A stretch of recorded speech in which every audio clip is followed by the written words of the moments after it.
हाँ तो हेलो बच्चों, मैं हूँ आपका मैथ्स गुरु नरेंद्र सैनी।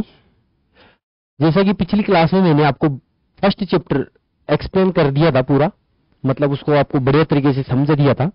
अब अपन चलते हैं फर्स्ट चैप्टर की एक्सरसाइज 1.1 में।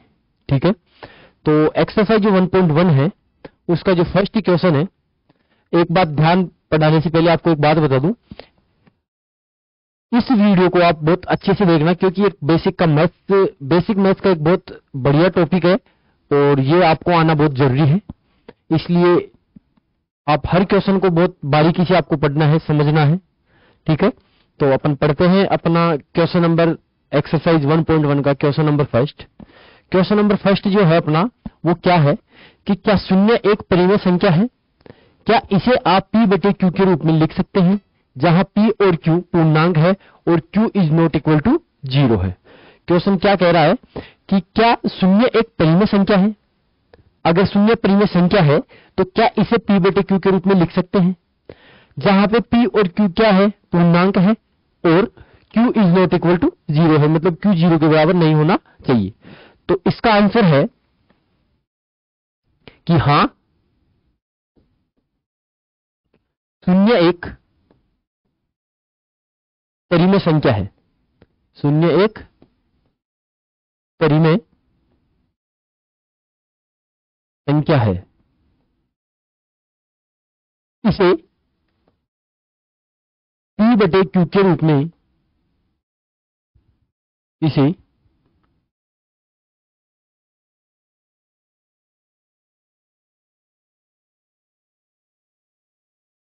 लिखा जा सकता है।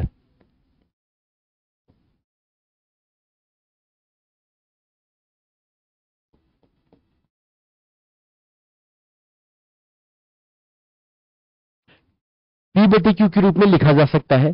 कैसे लिखा जा सकता है वो देखिए।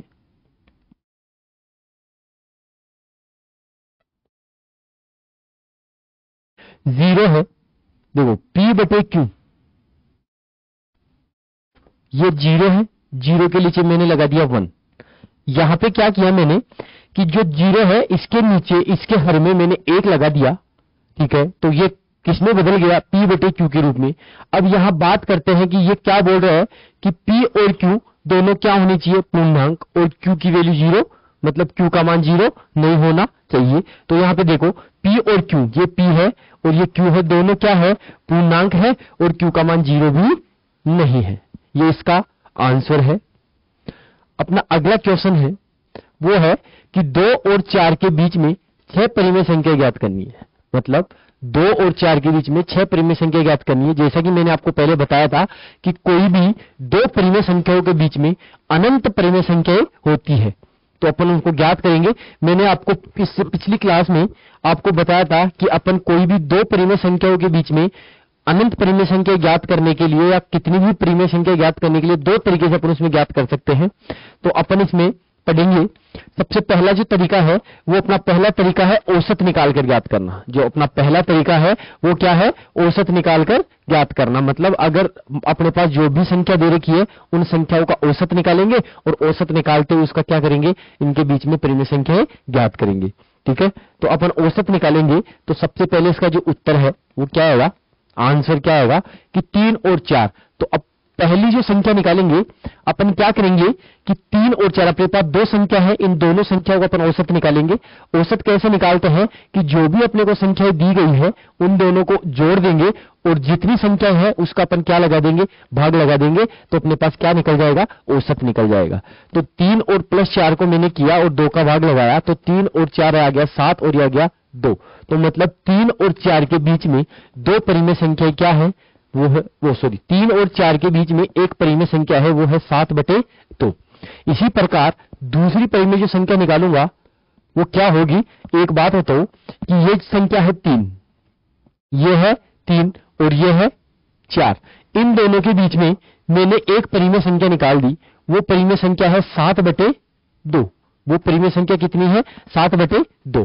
अब इन दोनों के बीच में अगर मैं कोई संख्या निकालूं, इन दोनों के बीच में अगर मैं कोई संख्या निकालूं, या इन दोनों के बीच में अगर कोई संख्या निकालूं, तो वो 3 और 4 के बीच में भी होगी। बिल्कुल होगी। तो अपन क्या करेंगे, पहले अपन ने इन दोनों को जोड़ के 2 का भाग लगाया, मतलब इन दोनों संख्याओं का औसत निकाला। अब अपन क्या करेंगे, अपन इन दोनों संख्याओं का क्या निकालेंगे, औसत निकालेंगे। इनका औसत कैसे निकालना है, तो देखो क्या करना है अपने को। अब अपन करेंगे 3 + 7/2, ये 2 संख्याएं, इनका औसत निकालना है। इसमें भाग लगाएंगे किसका, 2 का, क्योंकि अपने पास कितनी संख्याएं हैं, 2। अपन 2 संख्याओं का भाग निकाल रहे हैं। अब इसमें क्या करना है, इसको हल करना है। इसको हल करने का मैं तरीका बताता हूं। अब तक आपने जो तरीका सीखा है वो क्या था कि ये जो है वो भिन्न में है, तो इसको भी अपन भिन्न में बना लेते हैं, एक नीचे एक लगा के, फिर इसका एलसीएम लेते हैं, एलसीएम लेके सोल्व करते हैं। अपन इसको बिना एलसीएम सोल्व करेंगे। कैसे करेंगे इनको सोल्व, तो वो देखो, जैसे अपन अपने पास मिश्र भिन्न होती है, अगर मेरे पास ये हो 3 सही 7/2, इसको सोल्व करने के लिए मैं क्या करता हूं कि इसको इससे मल्टीप्लाई करता हूं और फिर इसमें क्या कर देता हूं, ऐड कर देता हूं। 3 दूनी 6 + 7, 6 + 7 हो गया 13/2, ये इसका आंसर आ गया। इसी प्रकार अपन इसको भी क्या करेंगे, सोल्व करेंगे। कैसे, 2 को 3 से मल्टीप्लाई करेंगे, 2 को 3 से मल्टीप्लाई करेंगे और फिर 3 को इसमें जोड़ देंगे। इसमें तो यहां तो क्या करना है, मल्टीप्लाई करना है, और इसमें क्या करना है, जोड़ना है। तो 3 दूनी 6, 6 + 7, 6 + 7 आ गया 13, और यहां पे है 2, और इस पूरे के नीचे क्या है, 2 है। इसमें क्या होगा, ये 2 नीचे आ जाएगा, तो ये बन जाएगा 13/4, ये बन जाएगा 13/4। इस तरीके से अपन क्या कर लेंगे, इसको सोल्व कर लेंगे। इसका मतलब क्या हुआ कि इन दोनों संख्याओं के बीच में, इन दोनों संख्याओं के बीच में एक संख्या और आ गई, वो क्या है, 13/4। वो क्या है, 13/4। इसी प्रकार इन दोनों संख्याओं के बीच में भी अपन क्या ज्ञात कर लेंगे, एक परिमेय संख्या ज्ञात कर लेंगे। इसी प्रकार करेंगे। कैसे करेंगे, इन दोनों संख्याओं को जोड़ेंगे, मतलब इसका और इसका अपन क्या कर लेंगे, औसत निकाल लेंगे और इनके बीच की संख्या ज्ञात कर लेंगे। तो तीसरी जो संख्या है वो कैसे ज्ञात करेंगे अपन, वो होगा 7/2 + 4, दोनों को जोड़ लिया और भाग लगाएंगे 2 का। यहां पे तो आ गया 2। अब इसको भी उसी तरीके से सोल्व करेंगे, इसको इससे मल्टीप्लाई करेंगे और इसमें क्या कर देंगे, ऐड कर देंगे। तो 4 दूनी 8, 8 + 7, 8 + 7 हो गया 15/2, यह आ गया 8 + 7 हो गया 15, और ये नीचे जो 2 है वो 2 यहां पे आ जाएगा, इसके नीचे यह आ गया 2। ये 2 नीचे आके क्या बन जाएगा, ये बन गया 15/4। इसका मतलब हुआ कि इन दोनों के बीच में एक परिमेय संख्या और आ गई, जो है 15/4। मतलब अपन ने 6 संख्याओं में से 3 संख्याएं अपन ने ज्ञात कर ली। अब अपन करेंगे चौथी संख्या। कैसे ज्ञात करेंगे, देखो,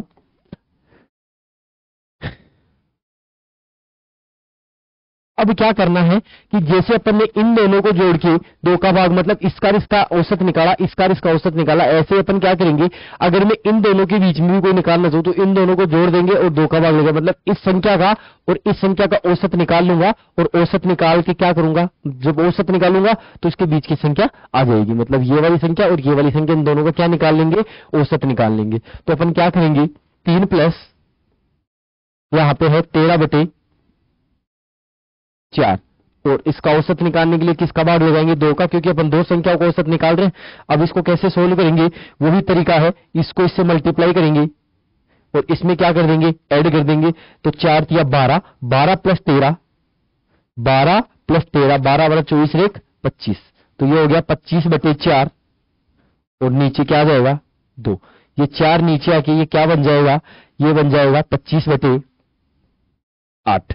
ये बन गया 25/8। इसका मतलब क्या हुआ कि इन दोनों संख्याओं के बीच में एक संख्या और आ गई, वो है 25/8। अब क्या करेंगे, अब या तो आप इन दोनों के बीच में निकाल सकते हो, इन दोनों के बीच में निकाल सकते हो, या इन दोनों के बीच में निकाल सकते हो, जैसी आपकी मर्जी हो। आप किसी भी 2 संख्याओं के बीच में निकाल सकते हैं और इसी तरीके से निकाल सकते हैं। चलो ठीक है, अपन इन दोनों के बीच में निकालते हैं।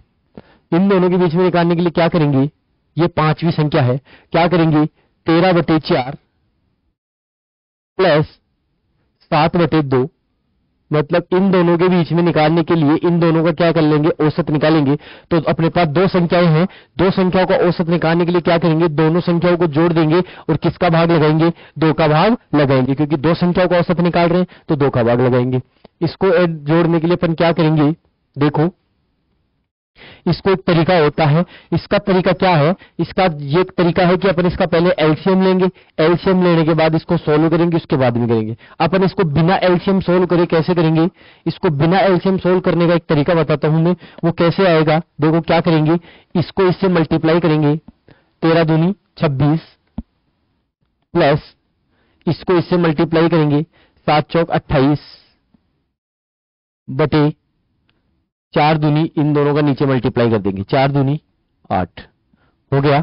इसके आगे हल करेंगे इसको, 26 प्लस 28, तो 26 और 26 कितना हो गया, 26 और 26 हो गया 52, 52 में 2 जोड़ेंगे तो ये हो गया 54, ये 54 बटे 8 और अपोन में कितना है 2, ये 8 नीचे आ जाएगा, तो ये 8 नीचे आके क्या बन जाएगा,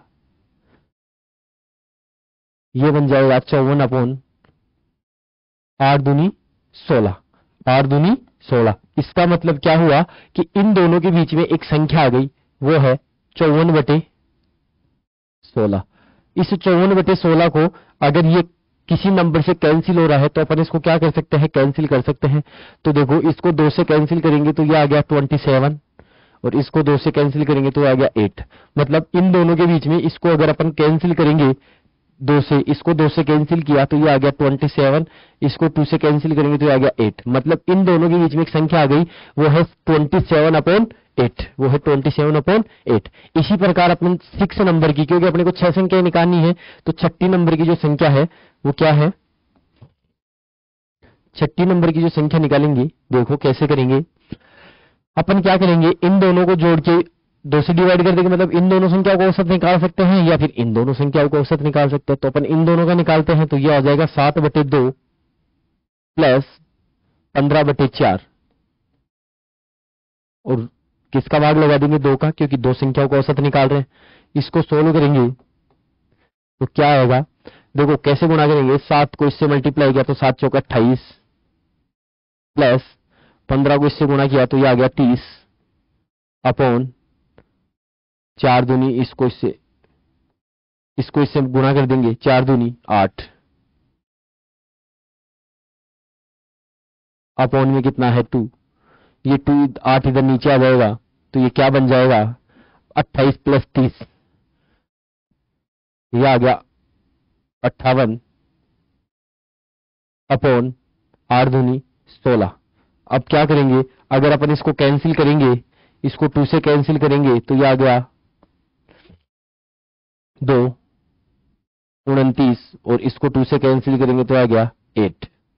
इसका मतलब इन दोनों के बीच में जो संख्या आई वो क्या आई, 29/8। तो अपन ने इस प्रकार से 6 संख्याएं निकाल ली। इस प्रकार से अपन ने क्या कर ली, 6 संख्याएं निकाल ली, 27/8। देखो 1 2 3 4 5 6, ये 6 संख्याएं 3 और 4 के बीच की क्या है, परिमेय संख्याएं हैं। ये तो अपना है पहला तरीका। अब इसका दूसरा जो तरीका है वो क्या है कि अपने पास 2 संख्याएं हैं। इसका जो दूसरा तरीका है वो क्या है कि अपने पास 2 संख्याएं हैं, अपने पास 2 संख्या है, एक तो है 3 और एक है 4। सबसे पहले अपन क्या करेंगे दूसरे तरीके में कि इन दोनों संख्याओं को अपन भिन्न के रूप में बदल लेंगे। भिन्न के रूप में बदलने के लिए क्या करेंगे, दोनों को 1 से क्या कर देंगे, अपन डिवाइड कर देंगे। दोनों को 1 से डिवाइड कर दिया। अब डिवाइड करने के बाद ये देखेंगे कि भाई दोनों का हर इक्वल है, मतलब समान है, तो बिल्कुल समान है। अगर समान नहीं है तो अपन समान बनाएंगे, लेकिन पहले से समान है तो अपने को क्या करना है, अपने को इन दोनों के बीच में 6 परिमेय संख्याएं ज्ञात करनी है। कितनी संख्या ज्ञात करनी है, 6। तो एक बात का ध्यान रखना कि जब भी ऐसी कंडीशन हो कि दोनों का हर समान है और अपने को संख्या ज्ञात करनी है, अगर 3 संख्या ज्ञात करनी है तो 4 से मल्टीप्लाई गुणा करेंगे, 4 संख्या ज्ञात करनी है तो 5 से गुणा करेंगे, 5 संख्या ज्ञात करनी है तो 6 से गुणा करेंगे, 6 संख्या ज्ञात करनी है तो 7 से गुणा करेंगे। तो इन दोनों के बीच में अपने को 6 संख्या ज्ञात करनी है, तो अपन क्या करेंगे, इन दोनों भिन्नों को 6 से गुणा करेंगे। इन दोनों भिन्नों को किससे गुणा करेंगे? 6 से गुणा करेंगे। अब आपको बता दूं कि किसी भी भिन्न को किसी भी संख्या से गुणा करने का तरीका क्या है कि आप अगर किसी भिन्न को किसी संख्या से गुणा कर रहे हैं तो इसका मतलब यह है कि उसका अंश भी गुणा होगा और उसका हर भी गुणा होगा। ऐसा क्यों होता है कि मान लो कि यह है 3/2, मैंने कहा कि इस भिन्न को मुझे 4 से गुणा करना है, तो चलो मैं इसको 4 से गुणा कर देता हूं। मैंने ये 4 से गुणा कर दिया तो इसकी वैल्यू आ जाएगी 12/2, और 12/2 का मतलब हो गया 6। मतलब पहले मेरे पास भिन्न क्या थी? 3/2, और अब क्या हो गया? 6। मतलब ये भिन्न बदल गई। तो गुणा करने का मतलब यह है कि उस भिन्न के मान में कोई परिवर्तन नहीं होना चाहिए। भिन्न जो अपने पास पहले थी वो ही रहनी चाहिए, लेकिन ऐसे गुणा करने से क्या हुआ? मान बदल गया। इसलिए क्या करते हैं कि जो भी भिन्न होती है उसके अंश को भी गुणा करना पड़ता है और उसके हर को भी गुणा करना पड़ता है। तो हमें क्या करना है कि इस भिन्न को 6 से गुणा करना है। 6 से गुणा करने का मतलब है अंश को भी 6 से गुणा करना है और हर को भी 6 से गुणा करना है।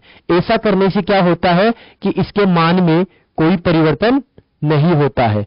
देखो, इसके मान में कोई परिवर्तन नहीं हुआ। अगर इसको सोल्व करेंगे तो भी इसका मान 3 आएगा, इसको सोल्व करेंगे तो भी इसका मान 4 आएगा। इसके मान में कोई परिवर्तन नहीं हुआ। 6 से 6 कैंसिल हो जाएगा, वही 3 आ गया। इधर 6 से 6 कैंसिल, वही 4 आ गया। अब ये बन गया 6 × 18 और ये आ गया 6। इधर बन गया 6 × 4 = 24 और नीचे आ गया 6। ये दो संख्या आ गई। देखो, इसका मान क्या है? इसका मान 6 × 18 3 आ रहा है और इसका मान कितना आ रहा है? 4 आ रहा है। इसका मतलब इसका मान अभी भी कितना आ रहा है? 3 आ रहा है और इसका मान अभी भी कितना आ रहा है? 4 आ रहा है। लेकिन यहां पे देखो क्या हो रहा है, इन दोनों के बीच में जो संख्या आ रही है, 18 के बाद में क्या आता है? 19/6, फिर इसके बाद में आएगा 20/6, फिर इसके बाद में आएगा 21/6, फिर इसके बाद में आएगा 22/6, इसके बाद में आएगा 23/6, फिर इसके बाद में आएगा 24/6। अब देखो 1 2 3 4 5 6 संख्या अपन ने क्या कर ली? ज्ञात कर ली हो गई। इसका मतलब क्या हुआ? ये को 19/6 अपने पहले जो इसमें किया था, इसमें भी 19/6 कहीं पे आ रहा होगा। 19/6 नहीं तो दूसरा आ रहा होगा। तो क्योंकि मैंने बताया था कि कोई भी दो परिमेय की संख्याओं के बीच में अनंत परिमेय संख्या होती है, तो ये जो संख्याएं हैं ये भी इन दोनों के बीच की परिमेय संख्याएं हैं, और ये जो संख्याएं थी वो भी इन दोनों के बीच की परिमेय संख्याएं है। इन दोनों के बीच की ही परिमेय संख्याएं हैं। अब इसमें अगर कुछ कट रहा है तो अपन उसको काट के उसको छोटा भी कर देंगे। कैसे करेंगे? जैसे इसको काटेंगे, इसको 2 से काटेंगे तो ये बन जाएगा 10/30 भाई। इसको 2 से काटेंगे तो 10 और इसको काटेंगे तो 3। ऐसे ही इसको अगर अपन करेंगे, देखो ये 3 से काटेंगे इसको तो 3 × 7 = 21 और 3 दूनी 6। इसको 2 से काटेंगे तो 11 और इसको 2 से काटेंगे तो 3। ऐसे इसको 2 से काटेंगे तो 12 और इसको 2 से काटेंगे तो 3। इस तरीके से इनको और भी छोटापन क्या कर लेंगे? छोटा बना लेंगे। तो ये इनके बीच की परिमेय संख्याएं है। इन दोनों के बीच की परिमेय संख्याएं है।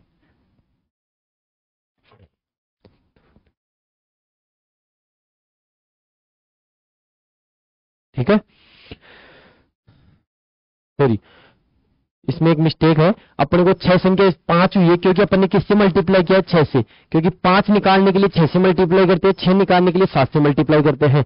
तो मैंने यहाँ पे 6 से किया है, इसका मतलब 5 ही निकलेगी। अगर अपने को 6 संख्या निकालनी है तो अपन किससे मल्टीप्लाई करते? 7 से मल्टीप्लाई करते। जब 7 से मल्टीप्लाई करते तो यहाँ पे क्या होता? 28 होता, तो यहाँ पे और भी इसके आगे आ जाता। इस तरीके से अपन क्या कर सकते हैं? निकाल सकते हैं। अब इसका अगला जो क्वेश्चन है वो है 3/5 और 4/5 के बीच 5 परिमेय संख्या ज्ञात करनी है। देखो, अपने पास 2 परिमेय संख्याएं कौन कौन सी है? वो परिमेय संख्याएं हैं 3/5। इसका जो उत्तर होगा, एक तो है 3/5 और एक है 4/5। ठीक है। एक तरीका आपको खुद को करना है औसत वाला, मैं दूसरा तरीका बताता हूं डायरेक्ट। आप किसी भी तरीके से एग्जाम में कर सकते हो, आपके दोनों तरीके सही है। ठीक है। अब दूसरे तरीके से क्या करेंगे कि मैंने बताया था कि सबसे पहले इसके भिन्न को देखना है। अगर भिन्न समान है तो बहुत अच्छी बात है, अगर भिन्न समान नहीं है तो भिन्नों को समान बनाना है। ठीक है, सॉरी भिन्न नहीं, हर, इसके हरों को देखना है। अगर हर समान है तो बहुत अच्छी बात है, अगर हर समान नहीं है तो हर को समान बनाना है। तो इसमें देखो हर क्या है 5, इसमें हर क्या है 5, मतलब दोनों का हर क्या है समान है। समान है, कोई बात नहीं, बहुत अच्छी बात है। अपने को कितनी संख्याएं निकालनी है, 5 परिमेय संख्याएं अपने को क्या करनी है, निकालनी है। तो 5 निकालनी है तो किससे मल्टीप्लाई करना है, 6 से मल्टीप्लाई करना है। तो देखो 6 से मल्टीप्लाई करने के लिए क्या करेंगे, इन दोनों को, अंश और हर को 6 से मल्टीप्लाई अपन कर देंगे। अंश को भी करेंगे तो हर को भी करेंगे। 6 से मल्टीप्लाई कर दिया, इसको मल्टीप्लाई किया तो ये आ गया 6 18 अपॉन नीचे आ गया 6 पंजे 30। इसी प्रकार ये आ गया 24 और 6 पंजे 30। अभी भी इसकी वैल्यू क्या है, इसकी वैल्यू अभी भी है, अगर मैं इसको काट रहा हूं, इसको अगर मैं 6 से काटूंगा तो 3 और इसको 6 से काटूंगा 5, तो इसकी वैल्यू है 3/5। इसकी वैल्यू क्या है 4/5। अभी भी दोनों की वैल्यू क्या है, वो ही इक्वल है। अब क्या करना है, 18 के बाद में क्या आता है, देखो इसके बाद में क्या है, 18 के बाद में चलेगा 19/30, फिर इसके बाद में 20/30, फिर इसके बाद में 21/30, फिर इसके बाद में 22/30, फिर इसके बाद में 23/30। देखो 1 2 3 4 5, ये 5 जो है वो इसके बीच की क्या है, परिमेय संख्या है। आप इसको काट के छोटा भी कर सकते हो, कोई संख्या अगर 2 से, देखो इसको अगर मैं काटूंगा अगर, तो ये बन जाएगी क्या, 1 0 से 1 0 कैंसिल, तो ये जो है वो बन जाएगी 2/3। इसी प्रकार इसको मैं काटूंगा, इसको 3 से काटूंगा तो 3 7 21, और इसको 3 से काटूंगा तो ये आ गया 10। इसी प्रकार इसको 2 से काटूंगा तो ये आ गया 11, और इसको 2 से काटूंगा तो ये आ गया 15। इस तरीके से अपन इसको क्या कर सकते हैं, काट के छोटी भी कर सकते हैं। तो ये इसके बीच की क्या है, परिमेय संख्या हो गई 1 2 3 4 5। अपने को 5 परिमेय संख्या निकालनी थी, अपन ने निकाल लिया। इसके बाद में अपना अगला क्वेश्चन है कि नीचे दिए गए कथन सत्य है या असत्य, कारण के साथ उत्तर देना है। मतलब आपको ये बताना है कि ये इनमें से कौन सी बात सत्य है और कौन सी बात असत्य है। तो जो पहला है वो है कि प्रत्येक प्राकृत संख्या एक पूर्ण संख्या होती है। मतलब ये क्या बोलना चाह रहा है कि प्रत्येक प्राकृत संख्या, मतलब जो भी प्राकृत संख्या होती है वो पूर्ण संख्या होती है। तो अपन बात करते हैं कि जो प्राकृत संख्या होती है वो प्राकृत संख्या क्या होती है, प्राकृत संख्या होती है 1 2 3 4 5, मतलब जो 1 से स्टार्ट हो रही है। इसी प्रकार जो पूर्ण संख्या, ये तो हो गई प्राकृत संख्या, और पूर्ण जो संख्या होती है उसमें क्या होता है कि 0 और शामिल होता है। इसमें क्या होता है, 0 और शामिल होता है। अब ये क्या बोल रहा है कि प्रत्येक प्राकृत संख्या, मतलब ये सभी संख्या, ये जितनी भी संख्याएं हैं ये सभी संख्याएं पूर्ण संख्या होती है। तो क्या ये सभी संख्याएं पूर्ण संख्याओं में शामिल है, दिख रही है आपको, ये इसमें 1 2 3 4 5, तो 1 2 3 4 5 इसमें। इसका मतलब क्या हुआ कि सभी प्राकृत संख्याएं किसमें शामिल है, पूर्ण संख्याओं में। तो इसका मतलब क्या हुआ कि सभी प्राकृत संख्या पूर्ण संख्या है। तो ये बात क्या है, सत्य है। ये बात क्या है, सत्य। इसके बाद में अगला क्वेश्चन है कि प्रत्येक पूर्णांक एक पूर्ण संख्या है। देखो पूर्णांक क्या है,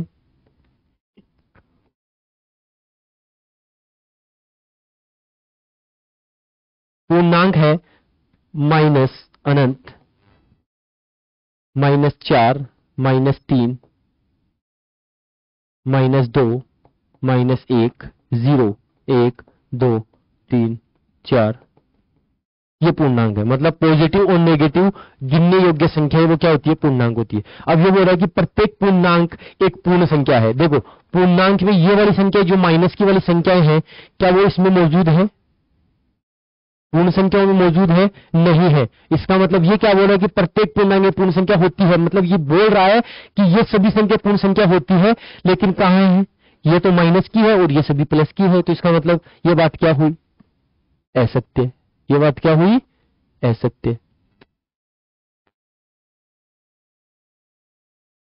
अगला क्वेश्चन क्या है कि प्रत्येक परिमेय संख्या एक पूर्ण संख्या है। देखो परिमेय संख्या क्या होती है, देखो परिमेय जो संख्या होती है वो होती है p/q के रूप वाली संख्या भी परिमेय संख्या होती है। मतलब जो संख्या जैसे 1/2, 3/2, -2/5, ये सभी संख्याएं परिमेय संख्याएं हैं। क्या इस टाइप की सभी संख्याएं पूर्ण संख्याओं में शामिल है, बिल्कुल नहीं है, क्योंकि पूर्ण संख्या तो सिर्फ क्या होती है, गिनने योग्य संख्या होती है, और ये संख्या क्या होती है, भिन्न के रूप में भी होती है। इसका मतलब ये बोल रहा है कि प्रत्येक परिमेय संख्या एक पूर्ण संख्या है, तो ये बात क्या बोल रहा है, ये गलत बोल रहा है। तो इसका क्वेश्चन का आंसर क्या है, ये बात क्या बोल रहा है, ये गलत बोल रहा है। प्रत्येक परिमेय संख्या पूर्ण संख्या नहीं होती है, ये बात क्या बोल रहा है, प्रत्येक परिमेय संख्या पूर्ण संख्या, ये बात बिल्कुल गलत है। अपना अगला है, अब है अपन ने एक्सरसाइज 1.1 के 4 क्वेश्चन थे, चारों क्वेश्चन अपन ने कंप्लीट कर लिए हैं। फर्स्ट क्वेश्चन, ये सेकंड क्वेश्चन जिसको दोनों तरीके से अपन ने कर लिया, ये थर्ड क्वेश्चन और ये फोर्थ क्वेश्चन। इसके बाद में है अपनी एक्सरसाइज 1.2। 1.2 एक्सरसाइज का जो फर्स्ट क्वेश्चन है वो क्या है, वही सत्य और असत्य है कि नीचे दिए गए कथन सत्य और असत्य है, अपने को बताना है। तो इसका जो फर्स्ट क्वेश्चन है वो क्या बोल रहा है कि प्रत्येक अपरिमेय संख्या एक वास्तविक संख्या होती है। तो देखो, मैंने वो आपको बताया था कि वास्तविक संख्या दो प्रकार की होती है, परिमेय और अपरिमेय। चाहे संख्या परिमेय हो चाहे संख्या अपरिमेय हो, वो क्या होगी, वास्तविक तो जरूर होगी। इसका मतलब ये जो पहली लाइन है वो बिल्कुल क्या है, सत्य है। पहली जो लाइन है वो बिल्कुल क्या है, सत्य है कि प्रत्येक अपरिमेय संख्या एक वास्तविक संख्या होती है, क्योंकि संख्या चाहे परिमेय हो, संख्या चाहे अपरिमेय हो, चाहे किसी भी टाइप की संख्या हो, वो हमेशा क्या होगी, एक वास्तविक संख्या होती है। अगला क्वेश्चन है कि संख्या रेखा का प्रत्येक बिंदु रूट m के रूप में होता है। देखो, इसमें क्या है कि एक संख्या रेखा है, ये क्या है, एक संख्या रेखा है। इसमें मैंने यहां पे आ गया 0, ये आ गया 1, ये आ गया 2, ये आ गया 3, ये आ गया 4। इसको मैं क्या लिख सकता हूं, अंडर रूट का 1, इसको लिख सकता हूं अंडर रूट का 4, इसको लिख सकता हूं अंडर रूट का 9, इसको लिख सकता हूं अंडर रूट का 16। भाई अंडर रूट 9 का मान तो 3 होता है, अंडर रूट 4 का, अंडर रूट 16 का मान 4 होता है, अंडर रूट 4 का मान 2 होता है। अब एक बात बताओ, इसके बीच में जो पॉइंट है, इस पॉइंट को मैं लिखता हूं 1/2। इसके बीच में जो पॉइंट है इसको लिखता हूं मैं 3/2। इसके बीच में जो पॉइंट है वो है 5/2। इस पॉइंट को, तो ये जो पॉइंट है, अगर मैं इसको अंडर रूट 1 भी लिख दूं तो भी कोई दिक्कत नहीं है, अगर मैं इसको अंडर रूट 4 भी लिखूं तो भी कोई दिक्कत नहीं है। लेकिन मैं इस पॉइंट को अंडर रूट के रूप में कैसे लिखूं, ये बोल रहा है कि प्रत्येक बिंदु के अंडर रूट m के रूप में होता है, तो बिल्कुल गलत है। ये अंडर रूट m के रूप में नहीं होता है, ये तो होता है, ये भी है, ये भी है, ये भी है, लेकिन ये जो बीच के पॉइंट है, क्या ये सभी पॉइंट अंडर रूट के रूप में थोड़ी है। अंडर रूट m का मतलब है कि इसका अंडर रूट निकालने पे ये जो संख्या रेखा पे जो पॉइंट है वो आना चाहिए। तो ऐसा तो सिर्फ इसी जगह पे पॉसिबल होगा, बाकी जगह पे संभव नहीं हो। तो इसका मतलब ये बात क्या है, असत्य है। ये बात क्या है, असत्य है।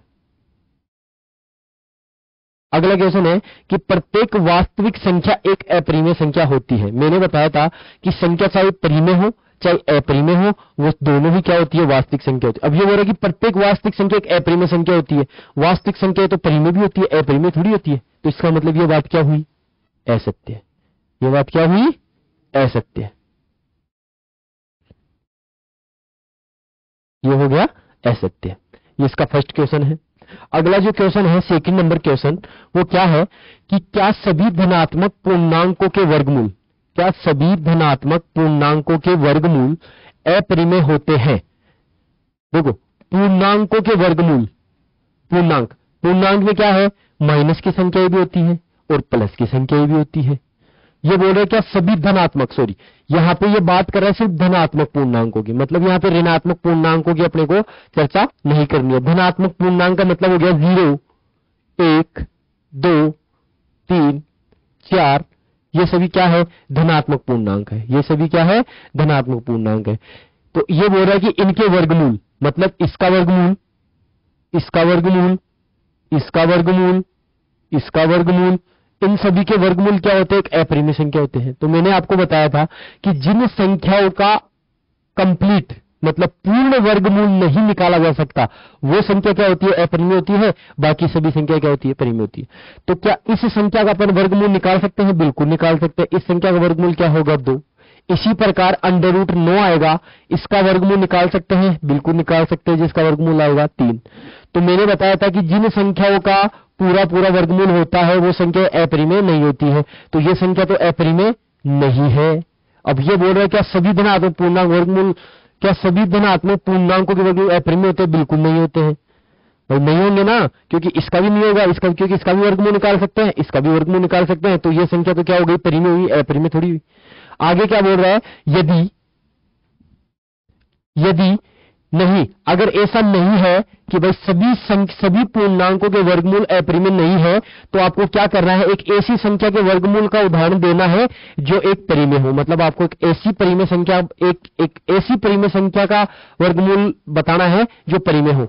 भाई एक ऐसी संख्या का वर्गमूल बताना है, तो जैसे √4, √9, √16, ये वो संख्याएं हैं जो क्या है, परिमेय है, और जिनका वर्गमूल, यही तो पूछ रहा है ये, कि एक ऐसी संख्या के वर्गमूल का उदाहरण दो जो एक परिमेय है। तो इस संख्या का वर्गमूल परिमेय है, इस संख्या का वर्गमूल परिमेय है, इस संख्या का वर्गमूल परिमेय है। बस ये इसका आंसर हो गया।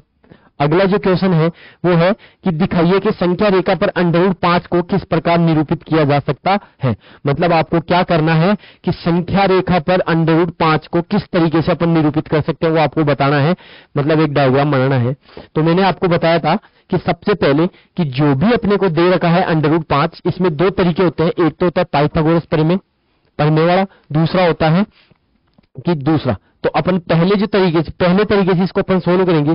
तो पहला तरीका क्या है, इधर फर्स्ट में तरीका बता रहा हूं।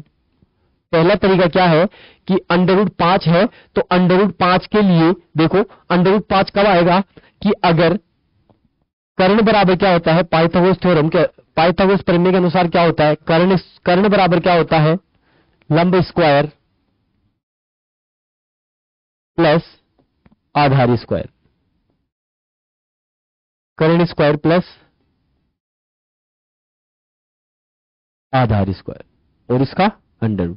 तो अगर मैं लंब 1 ले लूं, इसका स्क्वायर हो गया, और आधार 2 ले लूं और इसका स्क्वायर हो गया, और इसका √ कर दिया मैं, तो ये हो गया 1 + 4, और ये क्या बन जाएगा, √5 बन जाएगा।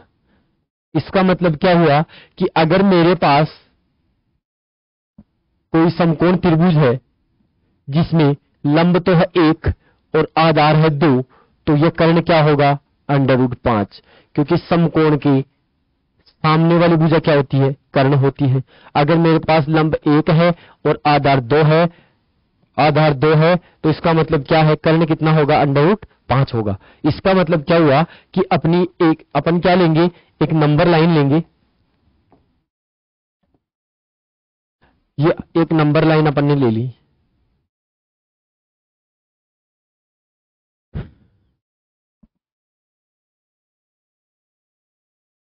ये अपन ने नंबर लाइन ले ली।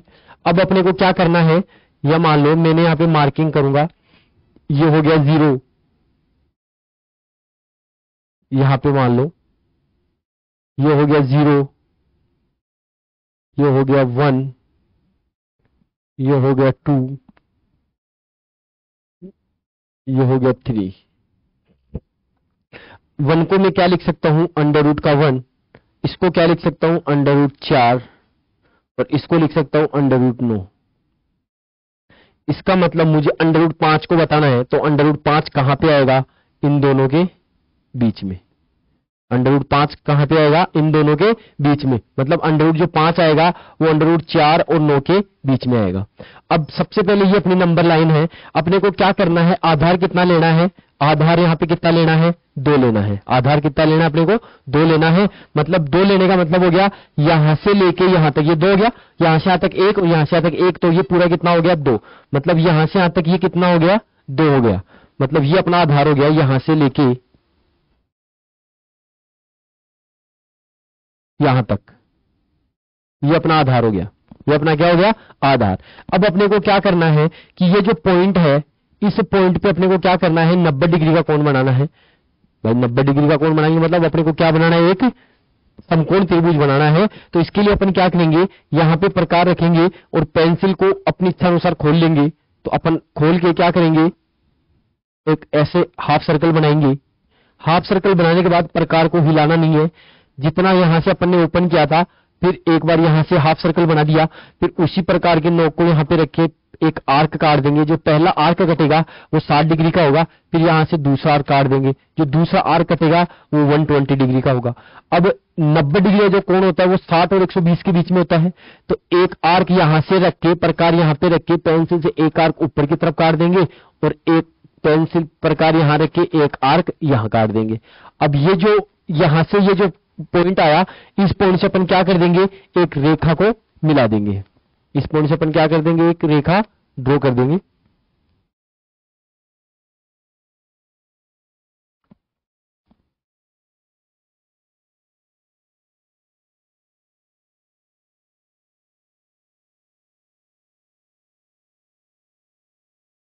ये रेखा मिला दी मैंने,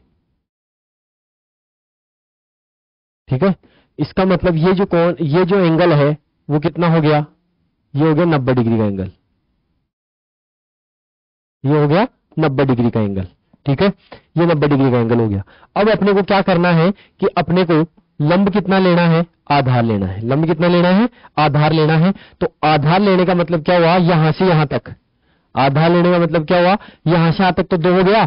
अब यहां से अपने को जितना ये है उतना अपन क्या कर लेंगे, प्रकार को ऐसे नाप लेंगे और यहां से एक आर्क काट देंगे। तो ये क्या आ गया, 1। मतलब यहां से लेके यहां तक की जो डिस्टेंस आ गई वो कितनी है, 1 हो गई।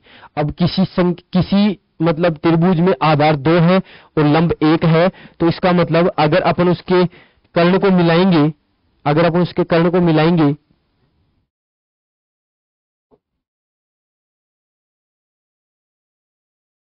यहां से अगर मैं इसको मिलाता हूं तो इसका मतलब ये कर्ण हो गया। ये कर्ण हो गया तो इसकी जो वैल्यू आएगी वो क्या आएगी, √5 आएगी। इसकी वैल्यू कितनी आएगी, √5 आएगी। ये इसकी वैल्यू हो गई। इसका मतलब यहां से यहां तक √5 हो गया। अब आपको क्या करना है कि इस √5 को इस लाइन पे क्या करना है, आपको दर्शाना है। तो कैसे करेंगे अपन इसको दर्शाने के लिए, अपन क्या करेंगे, यहां से प्रकार रखेंगे, यहां पे पेंसिल रखेंगे और उसको ओपन करके, और यहां से क्या कर देंगे, एक ऐसे इसको घुमा के एक आर्क काट देंगे, मतलब एक चाप काट देंगे। ये चाप यहां पे काटता है, मतलब यहां पे प्रकार रख के और ऐसे घुमा देंगे, यहां से प्रकार रख के ऐसे घुमा देंगे। तो यहां पे जो आएगा वो क्या आएगा, √5। मतलब जितनी दूरी यहां से यहां तक है उतनी दूरी यहां से यहां तक भी है। तो ये √5 है तो ये भी कितना आएगा, √5 आएगा। इस तरीके से अपन क्या करेंगे, संख्या रेखा पे √5 को दर्शाएंगे, ठीक है। इसका जो अगला, बस ये इसमें 3 ही क्वेश्चन है इस चैप्टर में, इस एक्सरसाइज में। तो 3 क्वेश्चन ये क्या हो गया, अपन ने कर लिए।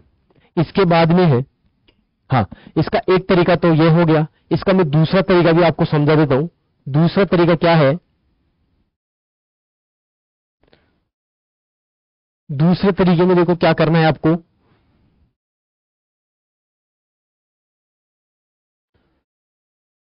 इसका जो दूसरा तरीका है, मैंने दूसरे तरीके में आपको बताया था कि इसका दूसरा जो तरीका है, हाँ, आपको क्या करना है कि जो भी आपको दे रखा है उतनी सेंटीमीटर की या उतनी यूनिट की आपको क्या करनी है, एक लाइन ड्रॉ करनी है। लाइन ड्रॉ करेंगे अपन, तो मतलब मैंने क्या किया, यहां से यहां तक,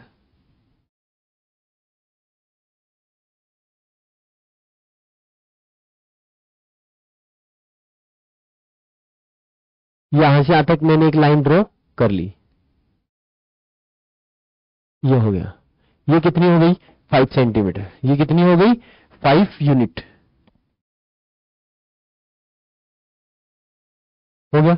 इसके बाद में क्या करना है, इस 5 यूनिट को ड्रॉ करने के बाद एक लाइन और ड्रॉ करनी है, एक लाइन और ड्रॉ करनी है, एक लाइन और ड्रॉ करनी है। 5 के बाद में एक लाइन यहां से ड्रॉ करनी है और वो आएगी 1 सेंटीमीटर की। कितनी आएगी,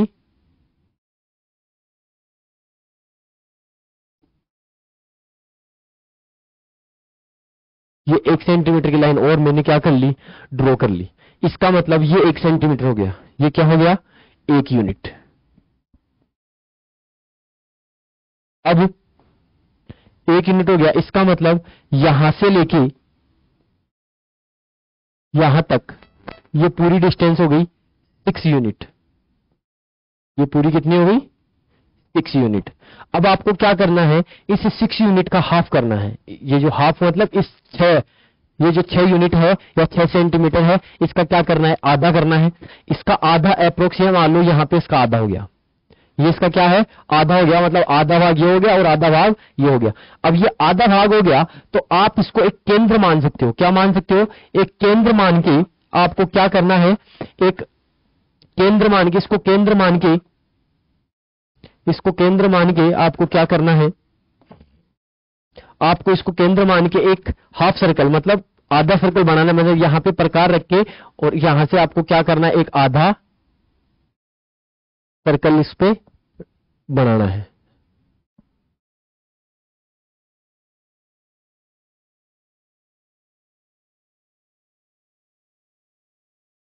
ऐसे एक आधा सर्कल बनाना है, बन गया हाफ। अब आपको क्या करना है कि इस पॉइंट पे आपको, ये जो पॉइंट है, इस पॉइंट पे आपको 90 डिग्री का कोण बनाना है। इस पॉइंट पे क्या करना है, आपको एक 90 डिग्री का कोण बनाना है। कैसे बनाएंगे, इस प्रकार को ऐसे आधे से ज्यादा खोल के एक अर्धवृत्त बनाएंगे, मतलब इतना खोल लेंगे अपन प्रकार को, यहां पे पॉइंट प्रकार रख के, यहां पे प्रकार की पॉइंट रख के और यहां पे पेंसिल की पॉइंट रख के इसको खोल लिया।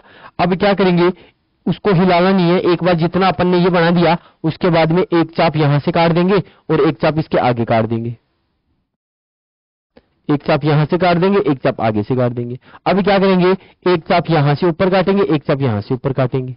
इसका मतलब ये हुआ कि अब क्या करेंगे, इस पॉइंट को अगर मैं इससे मिलाता हूं तो ये मेरा 90 डिग्री का क्या बन गया, एंगल बन गया। ये क्या बन गया, एक 90 डिग्री का एंगल बन गया। ये 90 डिग्री का एंगल बन गया। अब आपको क्या करना है, ये जो 90 डिग्री का एंगल है,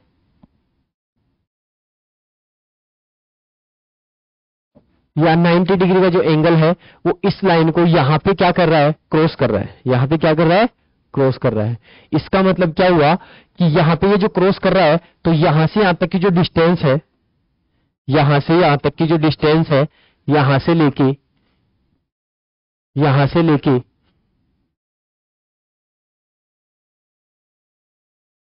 यहां तक, ये जो डिस्टेंस है, ये डिस्टेंस हो गई √5। ये डिस्टेंस क्या हो गई, √5। तो आपको क्या करना है कि इस लाइन को आगे बढ़ा लेना है। इसके बाद में इस लाइन को क्या करना है, आगे बढ़ा लेना है।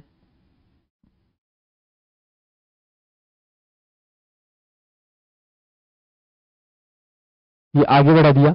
इसका मतलब ये जो डिस्टेंस है वो √5 है। तो आपको क्या करना है कि जितनी डिस्टेंस ये है उतनी डिस्टेंस आपको क्या लेनी है, यहां पे आप एक क्या कर दोगे, यहां से प्रकार रख के इसको नाप के और एक ऐसे आर्क काटते हुए, एक चाप काटते हुए ऐसे आगे, यहां पे ये क्या आ गया, √5 आ गया। ये क्या आ गया, √5 आ गया। ये √5 है। ये क्या है, √5। मतलब यहां से लेके यहां तक की जो डिस्टेंस है वो कितनी है, √5 की है। यहां से यहां तक की जो डिस्टेंस है वो कितनी है, √5।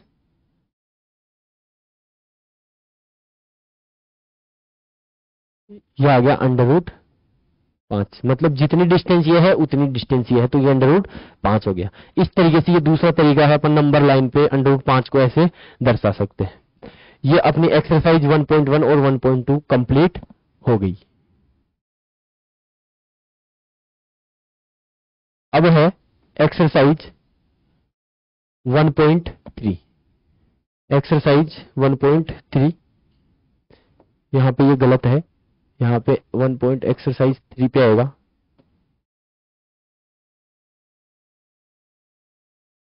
यहां पे है एक्सरसाइज 1.3। ये है एक्सरसाइज 1.3। इसमें क्या है, इसका जो फर्स्ट क्वेश्चन है वो फर्स्ट क्वेश्चन क्या है, देखो कि निम्नलिखित भिन्नों को दशमलव रूप में लिखना है और बताना है कि दशमलव प्रसार किस प्रकार का है। मतलब जितनी भी संख्या है आपको ये दी गई है, इनको आपको क्या करना है, दशमलव के रूप में लिखना है और आपको बताना है किस प्रकार का दशमलव प्रसार है। तो इसका जो पहला क्वेश्चन है वो पहला है 36/100। मतलब आपको इसका दशमलव प्रसार ज्ञात करना है। मतलब 36 में किसका भाग लगाना है, 100 का भाग लगाना है। तो आपको क्या करना है, देखो 10, 100, 1000, 10,000 इन संख्याओं का भाग लगाना बहुत आसान है। वो कैसे है कि नीचे जितने जीरो है अपन क्या करेंगे, इकाई अंक की तरफ से नीचे कितने जीरो है, उन जीरो को ध्यान में रखते हुए ऊपर वाली संख्या में इकाई अंक की तरफ से उतने डिजिट या उतने अंक छोड़ के अपन क्या लगा देंगे, दशमलव लगा देंगे। इसका मतलब क्या हुआ, नीचे 2 जीरो है तो अपन इधर से 2 अंक छोड़ के मतलब 6 और 3 को छोड़ देंगे। इसके बाद में क्या लगा देंगे, पॉइंट लगा देंगे, और ये इसका क्या हो गया, दशमलव प्रसार हो गया। ये इसका क्या हो गया, दशमलव प्रसार हो गया। मतलब यहां पे इसको भाग लगाने पे ये आ गया। इसका मतलब क्या हुआ, भाग यहां पे खत्म हो गया, शेषफल 0 आ गया। इसका मतलब क्या हुआ कि यह किस प्रकार का दशमलव प्रसार हुआ, एक शांत दशमलव प्रसार हो गया। ये क्या हो गया, शांत दशमलव प्रसार। ये हो गया शांत दशमलव प्रसार। किस प्रकार का प्रसार है ये, शांत दशमलव प्रसार है। इसके बाद में जो सेकंड क्वेश्चन है उसमें क्या करना है कि आपको एक में भाग लगाना है किसका, 11 का। एक में भाग लगाना है किसका, 11 का। देखो 11 का भाग लगाएंगे एक में, तो लगाओ। सबसे पहले अपन क्या करेंगे कि 11 की टेबल बोलेंगे, कि मतलब 11 का पहाड़ा इतनी बार बोलेंगे कि 1 से कम रहे या 1 के बराबर आए। तो 11 का पहाड़ा कितनी बार बोलेंगे, 0 बार। तो 11 का पहाड़ा मैंने 0 बार बोल दिया। जब 11 का पहाड़ा मैं 0 बार बोलूंगा तो क्या आएगा, 0 आएगा, बिल्कुल आएगा। अब इसको माइनस करेंगे तो कितना आ गया, 1 आ गया। अब इसके आगे कोई अंक नहीं है कि अपन किस में भाग लगाए। तो जब ऐसी कंडीशन हो तो इसमें क्या लगाएंगे, अपन पॉइंट लगाएंगे। पॉइंट लगाने के बाद यहां पे क्या लगा देंगे, 0 लगा देंगे। अब फिर से अपन 11 का पहाड़ा इतनी बार बोलेंगे कि या तो 10 से कम रहे या 10 के बराबर आए। तो फिर से 11 का पहाड़ा कितनी बार बोलेंगे, 0 बार बोलेंगे। तो ये फिर से 0 आ गया। अब शेषफल कितना आ गया, 10 आ गया। 10 आ गया, इसके आगे 0 लगा लेंगे। अब 11 का पहाड़ा बोलेंगे, 11 नामे 99, 11 नामे 99 आ गया। अब शेषफल कितना आ गया, 1 आ गया। अब ध्यान से देखो, अपन ने शुरुआत कहां से की थी, 1 में भाग लगाने की थी। अब वापस से अपन 11 का भाग किस में लगा रहे हैं, 1 में लगा रहे हैं। मतलब वापस से जो 1 आ रहा था वही वापस आ गया। इसका मतलब ये जो आया वही वापस से क्या हो जाएगा, रिपीट हो जाएगा। मतलब इसके बाद में अगर मैं भाग लगाऊंगा तो वापस मेरे पास क्या आएगा, 0 9, फिर इसके बाद में 0 9, यही आएगा। इसका मतलब क्या हुआ कि मैं इसको क्या लिख सकता हूं, इसको लिख सकता हूं 0.9, सॉरी 0.09, और इसके ऊपर बार लगा सकता हूं।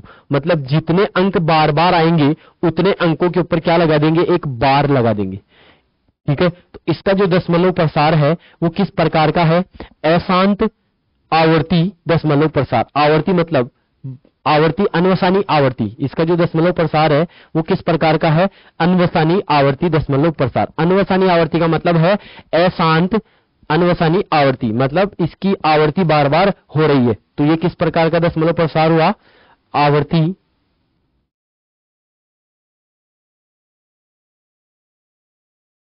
आवर्ती अशांत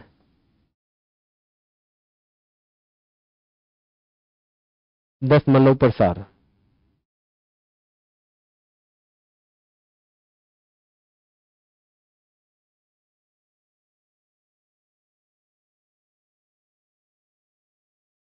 दशमलव प्रसार, आवर्ती अशांत दशमलव प्रसार। इसके बाद में जो तीसरा क्वेश्चन है वो है 8 चौक 32, मतलब मिक्स। मतलब ये जो तीसरा प्रश्न है वो क्या है, मिश्र भिन्न में है। तो सबसे पहले अपन इसको क्या करेंगे, 4 सही 1/8, 4 सही 1/8। सबसे पहले अपन इसको बदलेंगे, 8 चौक 32, 32 में 1 जोड़ेंगे तो ये आ गया 33। मतलब जो मिश्र भिन्न थी इसको अपन ने क्या कर लिया, साधारण भिन्न में बदल लिया। 8 चौक 32 प्लस 1 33, ये 33/8। इसका मतलब क्या हुआ कि 33 को किससे भाग करना है, 8 से। मतलब आपको क्या करना है, 33 में भाग लगाना है किसका, 8 का। तो देखो 8 चौक 32, शेषफल आ गया 1। इसके बाद में पॉइंट उतारेंगे, इसके बाद में 0 आ गया, 8 एकम 8, शेषफल आ गया 2। फिर 0 उतारेंगे, 8 दूनी 16, शेषफल आ गया 4। अब क्या करेंगे, शेषफल 4 आ गया, इसके आगे 0 लगाएंगे, 8 पंजे 40, 8 पंजे 40। यहां पे शेषफल क्या आ गया, जी आ गया। डेसिमल क्या आ गया, 0 आ गया। मतलब इसका जो दशमलव प्रसार है वो क्या आया, 4.125। इसका मतलब इसका जो दशमलव प्रसार हुआ वो किस प्रकार का हुआ, अशांत हुआ। क्या हुआ, सॉरी अशांत नहीं, शांत होया। इसका जो दशमलव प्रसार है वो क्या हुआ, शांत दशमलव प्रसार। इसका जो दशमलव प्रसार है वो क्या है, शांत दशमलव प्रसार। इसके बाद में अगला जो क्वेश्चन है वो है 3/13। 3/13, 3/13, 3/13। मतलब आपको क्या करना है, 3 को किससे भाग करना है, 13 से भाग करना है। तो देखो 13 का पहाड़ा इतनी बार बोलेंगे कि 3 से कम रहे या 3 के बराबर रहे। तो 13 का पहाड़ा कितनी बार बोलेंगे, 0 बार बोलेंगे, तो यहां पे आ गया 0। तो 13 का पहाड़ा 0 बार बोलेंगे तो ये आ गया 0। इसके बाद में क्या करना है, माइनस। अब इसके आगे कोई डिजिट नहीं है, मतलब कोई अंक नहीं है, तो यहां पॉइंट लगाएंगे। अब क्या करेंगे, यहां पे 0 लगा लेंगे। 13 दूना 26, डेसिमल कितना आ गया, 4। अब यहां पे 0 लगाएंगे, 13 3 गुण 40, डेसिमल आ गया 1। फिर से यहाँ पे 0 लगाएंगे। अब फिर से अपन 13 का पहाड़ा इतनी बार बोलेंगे, इससे कम रहे, तो यहाँ पे क्या आएगा, 0। तो यहाँ पे आएगा 0, डेसिमल क्या आया, 10। फिर से यहाँ 0 लगा लेंगे। अब 13 का पहाड़ा, 13 7 91, यहाँ पे आ गया 7, यहाँ पे आ गया 9, 13 7 91। इसका जो शेषफल आया वो शेषफल क्या आएगा, 9। फिर 0 लगाएंगे, 13 की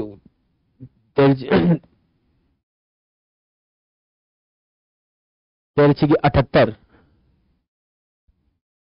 6 बार गया, क्योंकि 91 में तो ज्यादा चला जाता है। 13 की 78 माइनस करेंगे, तो माइनस किया तो यहाँ पे आ गया 2, यहाँ पे आ गया 1, 12। कितना आ गया, 12। अब 0 उतारेंगे, 13 7 91, 13 × 104, 13 नाम 13 × 104,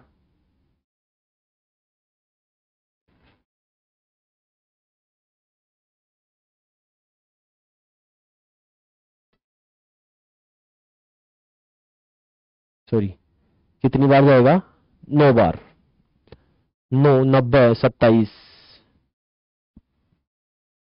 117,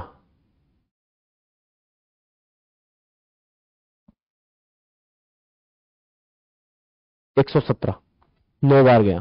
कितनी बार गया, 9 बार।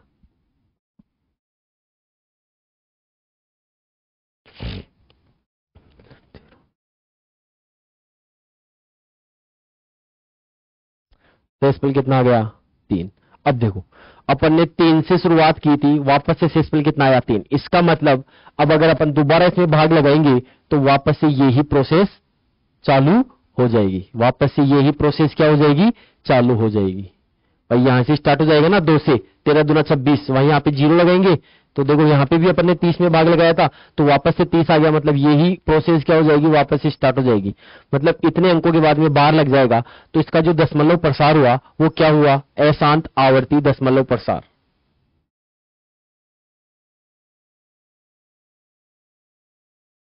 आवर्ती अशांत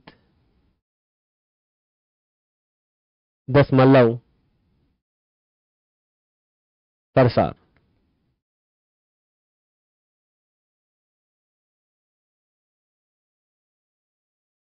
आवर्ती अशांत दशमलव प्रसार। इसके बाद में अपना अगला क्वेश्चन है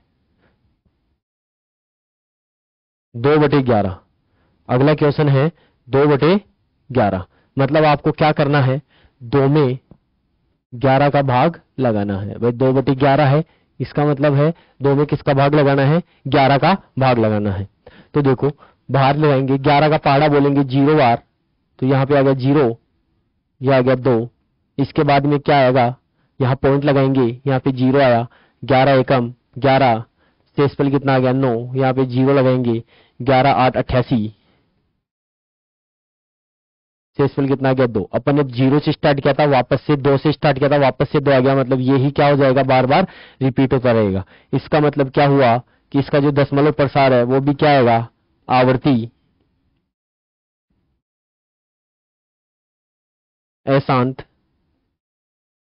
दशमलव प्रसार। आवृत्ति अशांत दशमलव प्रसार। 18 के ऊपर बार है, मतलब 0.18 18 ऐसे आता रहेगा। इसके बाद में अपना अगला जो क्वेश्चन है 329/400, यह आपके लिए है, यह आपको करना है कि इसका आंसर क्या आएगा। अपना अगला जो क्वेश्चन है वो अगला क्वेश्चन है, आप जानते हैं कि 1/7 बराबर, देखो 1/7 इसका जो उत्तर क्या होगा, ये बोल रहा है कि जो 1/7 है, ये बोल रहा है कि जो 1/7 है इसका उत्तर क्या आ रहा है, इसका उत्तर आ रहा है 0.142857 और इसके ऊपर बार है, ये इसका आंसर आ रहा है। अब आपको क्या बताना है कि आप जानते हैं कि 1/7 बराबर 0.142857 के ऊपर बार है, अतः वास्तव में लंबा भाग दिए बिना क्या आप यह बता सकते हैं कि लंबा भाग दिए बिना क्या आप यह बता सकते हैं कि 2/7, 3/7, 4/7, 5/7 और 6/7 का दशमलव प्रसार क्या होगा। मतलब आपको लंबा चौड़ा भाग नहीं करना है, बिना भाग दिए आपको यह बताना है कि इसका इनका दशमलव प्रसार क्या होगा। तो सबसे पहले अपन क्या करेंगे, अगर इसका दशमलव प्रसार बता सकते हैं तो कैसे बता सकते हैं, तो आपको क्या करना है कि आपको सबसे पहले आपको क्या करना है, आपको ये जो 1 है इसमें भाग लगाना है। इस 1 में क्या लगाना है, 7 का भाग लगाना है। देखो 7 का भाग लगाएंगे, 7 का पहाड़ा बोलेंगे कितनी बार, 0 बार। 7 का पहाड़ा मैंने 0 बार बोला, कितना आ गया 0, डेसिमल कितना आया 1। अब यहां पे पॉइंट लगाऊंगा, यहां पे 0 उतारूंगा, अब आएगा 7 एकम 7, 7 एकम 7, कितना बचा 3 बचा, कितना बचा 3। अब देखो 3 बचा, इसका मतलब क्या हुआ, अब मैं अगर भाग लगाना स्टार्ट करूंगा तो देखो मैं किस में भाग लगा रहा हूं, एक तरीके से यहां पे देखो मैं 3 में ही तो भाग लगा रहा हूं भाई। 7 इसमें यहां पे क्या आ गया 0, मतलब 0 अपन ने पॉइंट उतार लिया इसलिए यहां पे 0 उतार रहे हैं, तो इसका मतलब एक तरीके से मैं 3 में ही क्या लगा रहा हूं, भाग लगा रहा हूं। तो यहां पे मैं 3 में भाग लगाऊंगा तो 7 चौक 28, मतलब अगर मैं यहां पे क्या आ गया, यहां पे आ जाएगा 2/7, इसके बाद में यहां पे आएगा 3/7, यहां पे आएगा 4/7, ठीक है। अब देखो यहां पे देखो एक तरीके से मैं 3 में ही भाग लगा रहा हूं, तो 7 चौक 28 यहां पे आ गया, माइनस शेषफल कितना आ गया 2। देखो 7 चौक 28 मतलब 3 में भाग लगाया तो 0.7 चौक 28 मतलब 4 से स्टार्ट हो रहा है। कहां से स्टार्ट हो रहा है, 0.4। इसके बाद में देखो यहां पे क्या आ गया, फिर से यहां पे क्या लगाऊंगा 0, एक तरीके से मैं यहां पे क्या लगा रहा हूं, 2 में ही तो भाग लगा रहा हूं 0, तो यहां पे आएगा 7 दूनी 14, 7 दूनी 14 मतलब यहां पे क्या हो रहा है 0.2 आ गया। इसके बाद में शेषफल कितना आया 6। अब मैं किस में भाग लगा रहा हूं, एक तरीके से 6 में भाग लगा रहा हूं, 7 8 56, 7 8 56 मतलब एक तरीके से 6 में भाग लगा रहा हूं, मतलब 6/7, 6/7। तो यहां पे क्या आएगा 0 पॉइंट कितनी बार गया 8 बार, कितनी बार गया 8 बार। अब शेषफल कितना आ गया 4, शेषफल कितना आ गया 4। इसके बाद में शेषफल क्या आया 4, तो यहां पे 0। अब मैं किस में भाग लगा रहा हूं, एक तरीके से 4 में लगा रहा हूं, तो 7 पंजे 35, 7 पंजे 35 मतलब 0.5, 0.5। इसके बाद में शेषफल कितना बचा 5 मतलब 0, मतलब अब किस में भाग लगा रहा हूं 5 में, तो यहां पे 0 आया, तो 7 7 49,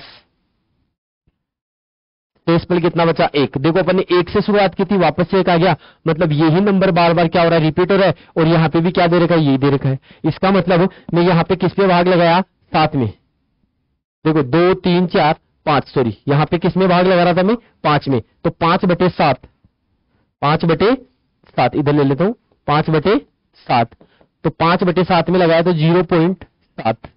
अब यहां पे देखो आपको क्या करना है कि देखो भाग अपन कैसे ही लगाए, बार बार यही नंबर रिपीट होंगे, लेकिन रिपीट कैसे होंगे, ये 2 से स्टार्ट होगा, तो यहां में आपको क्या करना है 2 से स्टार्ट करना है। 2 के बाद में क्या आ रहा है 8, फिर इसके बाद में क्या आ रहा है 5, फिर इसके बाद में क्या आ रहा है 7, फिर 7 के बाद में वापस से क्या आ रहा है 1, फिर इस 1 के बाद में क्या आ रहा है 4। तो इसका जो दशमलव प्रसार है वो क्या होगा, इसका जो दशमलव प्रसार होगा वो होगा ये। इसके बाद में यहां पे आओ 4, 4 के बाद में क्या आ रहा है 2, 2 के बाद में क्या आ रहा है 8, 8 के बाद में क्या आ रहा है 5, 5 के बाद में क्या आ रहा है 7, फिर 7 के बाद में क्या आ रहा है 1। ये इसका दशमलव प्रसार हो गया। यहां पे आएंगे तो 5, 5 के बाद में क्या आ रहा है 7, फिर 7 के बाद में क्या आ रहा है 1, फिर 1 के बाद में क्या आ रहा है 4, फिर 4 के बाद में आ रहा है 2, फिर 2 के बाद में आ रहा है 8, बस 5 तो आएगा पहले। ये इसका दशमलव प्रसार हो गया। अब यहां पे आ जाओ, यहां पे देखो 8 से स्टार्ट हुआ है, 8 के बाद में क्या आ रहा है 5, तो 8 के बाद में आ गया 5, फिर 5 के बाद में आ रहा है 7, फिर 7 के बाद में वापस से क्या आ जाएगा 1, फिर 1 के बाद में आ जाएगा 4, फिर 4 के बाद में आ जाएगा 2। ये इसका दशमलव प्रसार हो गया। यहां पे देखो 7 से स्टार्ट करना है, 7 के बाद में वापस से क्या आ जाएगा 1, फिर 1 के बाद में क्या आएगा 4, फिर 4 के बाद में क्या आएगा 2, फिर 2 के बाद में क्या आएगा 8, फिर 8 के बाद में क्या आएगा 5। ये इसका दशमलव प्रसार हो गया। तो अपन ने बिना भाग दिए सिर्फ अपन ने क्या किया, 1 में 7 का भाग लगाया और फिर इसके बाद में बिना भाग लगाए अपन ने 2/7, 3/7, 4/7, 5/7 और 6/7 का दशमलव प्रसार क्या कर लिया, ज्ञात कर लिया। इस तरीके से इस क्वेश्चन को अपन क्या कर सकते हैं, सॉल्व कर सकते हैं।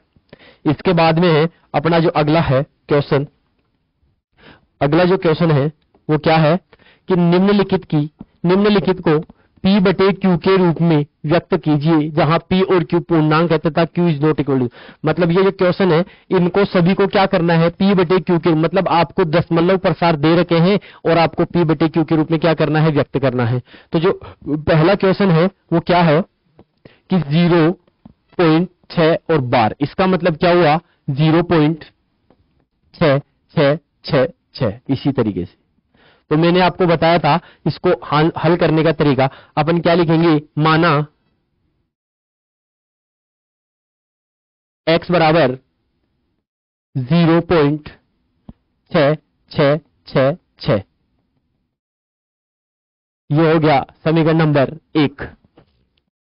अब क्या करेंगे, यहां पे देखो एक डिजिट के ऊपर बार है, एक अंक के ऊपर बार है, या फिर एक अंक रिपीट हो रहा है। तो आपको मैं इधर लिखा देता हूं कि अगर एक अंक के ऊपर बार है, अगर बार एक अंक के ऊपर है, अगर बार एक अंक के ऊपर है तो किससे गुणा करना है, 10 से। अगर ये बार 2 अंक के ऊपर है तो किससे गुणा करना है, 100 से। अगर ये जो बार है ये 3 अंक के ऊपर है तो आपको किससे गुणा करना है, 1000 से। मतलब जितने अंक के ऊपर बार है उतने एक के आगे उतने जीरो लगा के गुणा करना है। अब एक अंक के ऊपर बार है तो किससे गुणा करेंगे, 10 से। तो अपन क्या लिखेंगे, समीकरण 1 को 10 से गुणा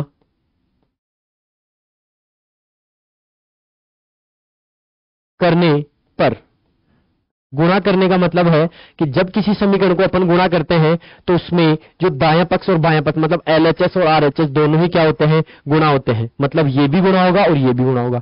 इसको 10 से गुणा किया तो ये आ गया 10x बराबर, इसको 10 से गुणा करेंगे तो 10 में देखो कितने जीरो है, एक जीरो है, तो ये दशमलव एक अंक आगे चला जाएगा। आगे मतलब इधर चला जाएगा, तो ये हो जाएगा 0 पॉइंट है तो ये पॉइंट कहां चला जाएगा, यहां पे चला जाएगा। एक पॉइंट इधर चला जाएगा तो ये हो जाएगा 6.666, वापस ही आ जाएगा। इसको मैंने नाम दे दिया समीकरण नंबर 2। अब आपको क्या करना है, समीकरण 2 में से अब आपको क्या करना है, समीकरण 2 माइनस समीकरण 1 से, मतलब समीकरण 1 में से 2 को क्या करना है, माइनस करना है। तो किसी भी समीकरण को माइनस मतलब घटाने का जो तरीका होता है वो क्या होता है कि LHS में से LHS माइनस होगा और RHS में से RHS माइनस होगा। मतलब दाएं पक्ष में से दायां पक्ष और बाएं पक्ष में से बायां पक्ष। इसका दायां पक्ष 10 है, इसका बायां पक्ष 10x है, इसका बायां पक्ष x है। तो अपन क्या करेंगे, 10x में से माइनस करेंगे किसको, x को, इधर क्या करेंगे, दाएं पक्ष में से दाएं पक्ष को माइनस करेंगे, मतलब 6.6666, इसमें से अपन माइनस करेंगे किसको, 0.6666। ठीक है, इस तरीके से अपन क्या करेंगे। अब इसमें देखो क्या करना है,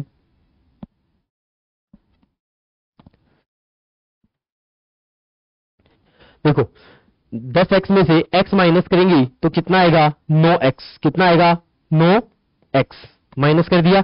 इसके बाद में 6 पॉइंट इसमें से इसको माइनस करेंगे तो देखो इधर पॉइंट के बाद में क्या है, इधर पॉइंट के बाद में 6 मतलब यहां पे देखो 6.666, इसमें से अपने को माइनस क्या करना है, 0.6666 ये माइनस करना है।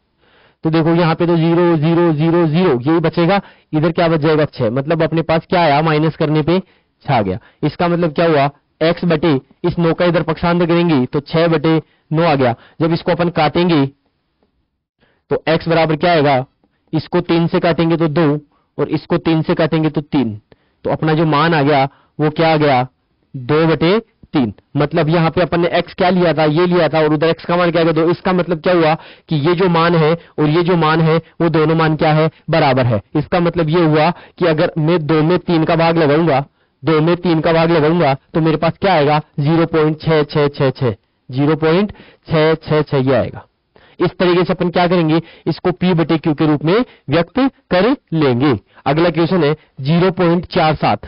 अगला क्वेश्चन क्या है, 0.47, जिसमें 7 के ऊपर क्या लग रहा है, बार लग रहा है, मतलब एक ही अंक के ऊपर क्या लग रहा है, बार लग रहा है। इसको सोल्व कैसे करेंगे, देखो मैंने बताया था कि आपको क्या लिखना है, माना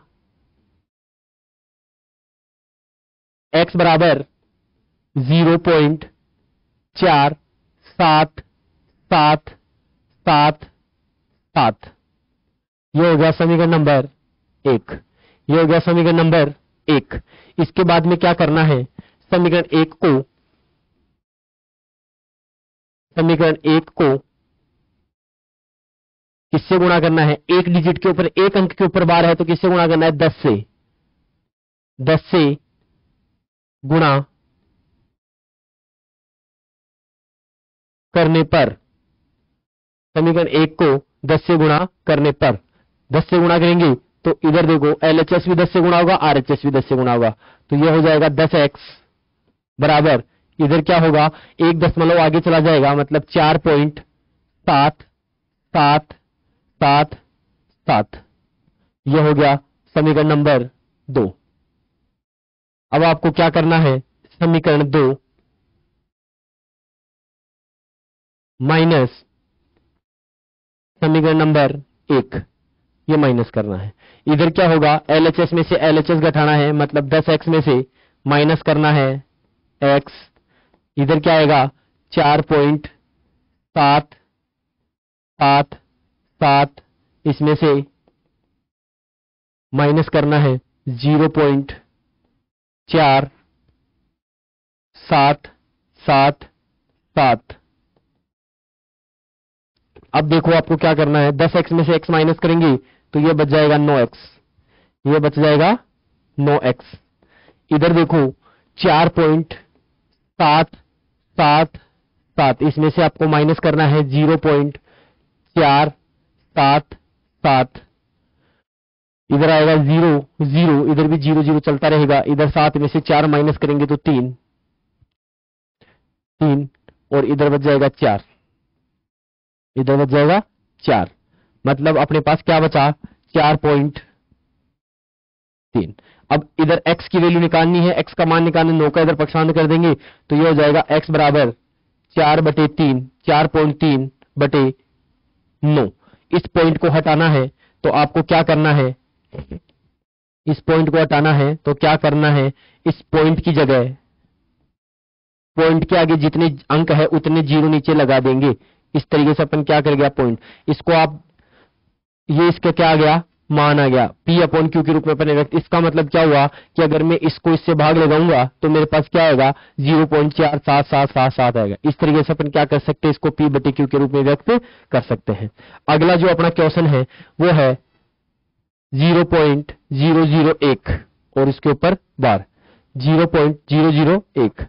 अपना अगला जो क्वेश्चन है वो क्या है, 0.001 और 3 अंकों के ऊपर बार है।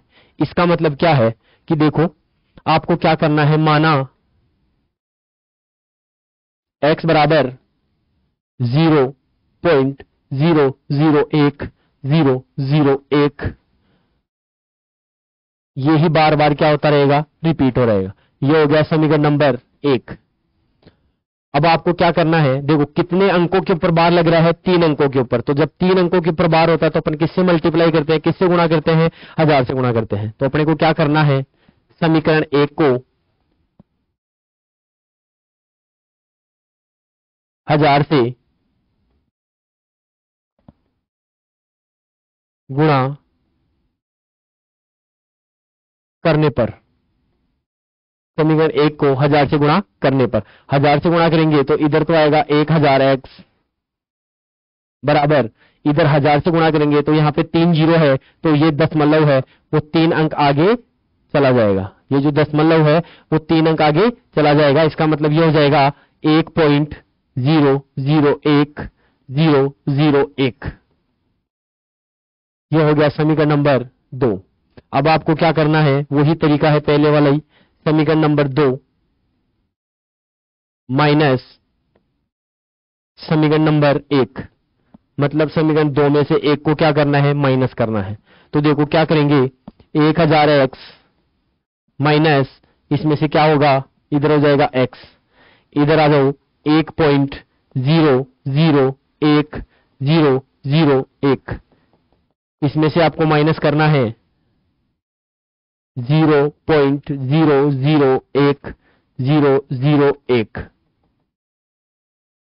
इधर 1000x में से x माइनस करेंगे तो क्या बचेगा, 999x बराबर, इधर देखो 1.001001 इसमें से अपने को माइनस करना है 0.001001। इधर देखो 0.00000 और इधर क्या बचा 1, मतलब अपने पास जो वैल्यू आ गई वो क्या आई, 1 आ गई। इसका मतलब x बराबर इधर आएगा 1/999। इसका मतलब क्या हुआ कि अगर मैं एक को 999 से भाग दूंगा तो मेरे पास क्या आएगा, 0.001001 यही आता रहेगा। इस तरीके से अपन क्या कर सकते हैं, इसको p/q के रूप में व्यक्त कर सकते हैं। अपना अगला जो क्वेश्चन है वो क्या है कि 0.9999 को p/q के रूप में व्यक्त कीजिए, क्या आप अपने उत्तर से आश्चर्यचकित है। तो देखो इसको अपने को व्यक्त करना है तो अपन व्यक्त करके देखते हैं एक बार। अपने पास क्या दे रखा है, माना क्या करना है, x बराबर 0.999 ये अपना देगा। ये हो गया समीकरण नंबर 1। आपको क्या करना है, एक अंक बार बार आ रहा है, मतलब एक ही अंक बार बार आ रहा है। तो मैंने बताया कि जितने अंकों के ऊपर बार होता है या जितने अंक बार बार आते हैं उतने ही अपने को क्या करने हैं, जीरो लगा के मल्टीप्लाई करना। तो एक अंक बार बार आ रहा है भाई, इसको मैं क्या लिख सकता हूं, 0.9 और इसके ऊपर बार, मतलब एक अंक के ऊपर बार है तो अपने को किससे मल्टीप्लाई करना है, 10 से। तो अपने को क्या करना है, समीकरण 1 को 10 से गुणा करने पर, देखो 10 से गुणा करेंगे तो इधर आएगा 10x बराबर, इधर 10 से गुणा करेंगे तो एक ये जो दशमलव है वो एक अंक आगे चला जाएगा तो ये हो जाएगा 9.999। ये हो गया समीकरण नंबर 2। अब क्या करेंगे, समीकरण 2 में से माइनस समीकरण नंबर 1 घटाएंगे तो देखो इधर आएगा 10x माइनस x बराबर, इधर आ जाएगा 9.999।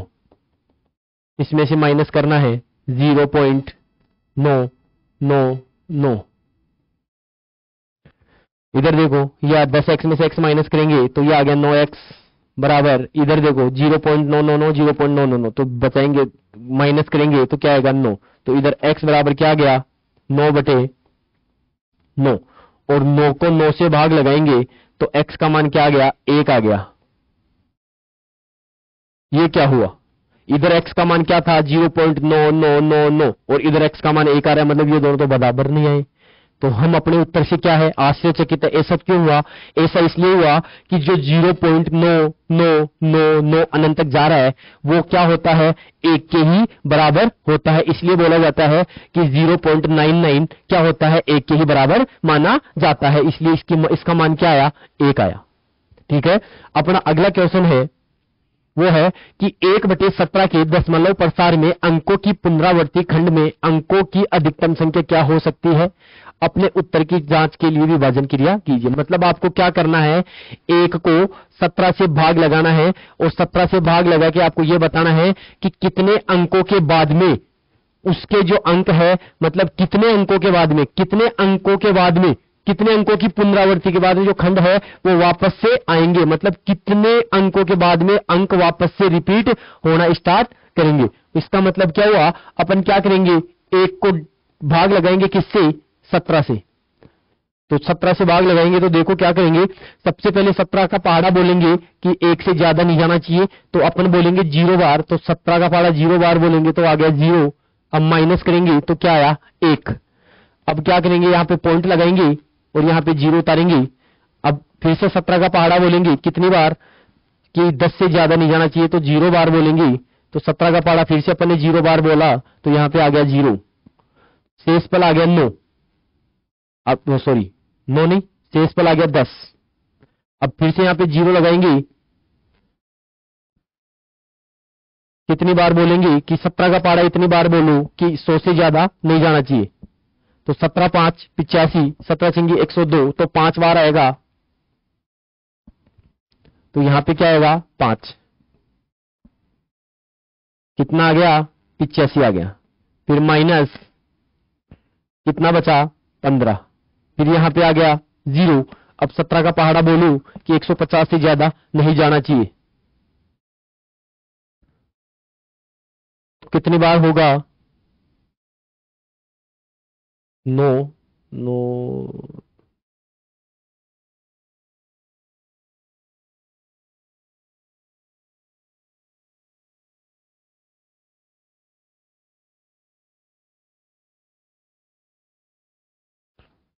170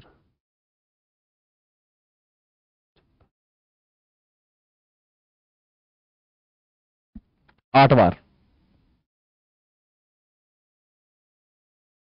8 बार बोलेंगे तो देखो 8 बार क्या आएगा 6,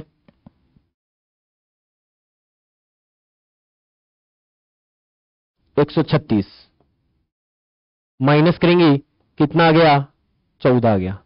इसके बाद में 0 लगाएंगे, अब फिर से 17 का पहाड़ा बोलेंगे कितनी बार आया 8, फिर से कितना आ गया 136, शेषफल कितना बचा 4 बच गया, 0 लगाएंगे मतलब क्या बचा 40 बच गया, क्या बच गया 40, तो कितनी बार बोलेंगे 17 दूना 34, फिर शेषफल कितना आया 6, यहां पे 0 लगाएंगे, फिर बोलेंगे 17 3 51, शेषफल आ गया 9, फिर यहां पे 0 लगाएंगे 17 5 85, शेषफल क्या आ गया 5, फिर यहां पे 0 आएगा 17 दूना 34, फिर यहां पे शेषफल कितना आएगा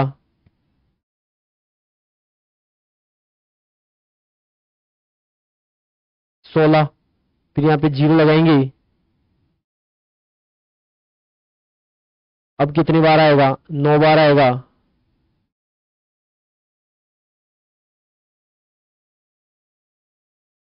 153, फिर माइनस करेंगे, शेषफल कितना आया 7 आ गया, फिर से 0, 17 चौको 68, माइनस 2 आ गया 0, 17 एकम 17, फिर शेषफल 3 आ गया, 17 एकम 17,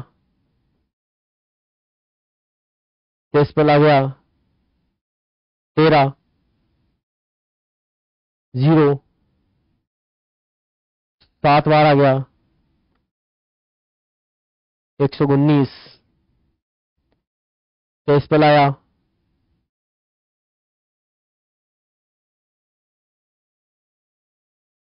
11, फिर 6 बार गया 102 आया, शेषफल आया 8, 0, 68, शेषफल आया 12, 0, फिर 7 बार गया, यह आ गया 19,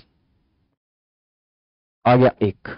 देखो अपन ने क्या किया, सबसे पहले अपन ने 1 से भाग लगाना स्टार्ट किया और वापस से कितना आ गया, 1 आ गया। इसका मतलब क्या हुआ कि अपन ने जब 1 में भाग लगाया तो इतना बढ़ाया, तो वापस से 1 में भाग लगाएंगे तो यही प्रोसेस वापस होगी। तो मतलब इतने खंडों के बाद में, इतने अंकों के बाद में संख्या क्या होगी, रिपीट होगी। मतलब 1 2 3 4 5 6 7 8 9 10 11 12 13 14 15 16, मतलब 16 अंकों के बाद में इसका जो है वो खंड क्या होगा, ये इतना बड़ा खंड वापस से क्या होना स्टार्ट होगा, रिपीट होना स्टार्ट होएगा। ठीक है, इस तरीके से इसको क्या करना है, सोल्व करना है।